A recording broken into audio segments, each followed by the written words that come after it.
Arestado ang isang magsasaka dahil sa kasong sexual assault, statutory rape at child abuse sa Barangay Irawan, Puerto Princesa City, Palawan, pasado alas 4 kahapon ika-2 ng Setyembre taong kasalukuyan. Kinilala ang suspect na si alias James, 49 anyos, residente ng Purok 6, Barangay Inagawan Subdivision, Puerto Princesa City.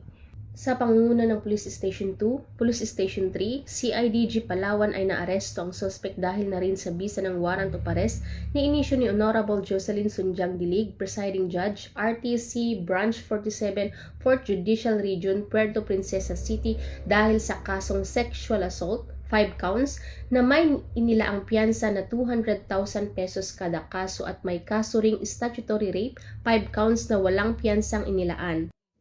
At mayroon pang kasong child abuse na may inilaang piyansa na 80,000 pesos.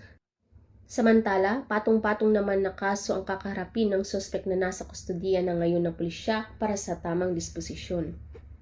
Ang pagkakahuli ng suspect ay isang patunay na mas pinaigting pa ng kapulisan ang anti-criminality campaign upang masiguro na dito sa bagong Pilipinas ang gusto ng pulis, ligtas ka.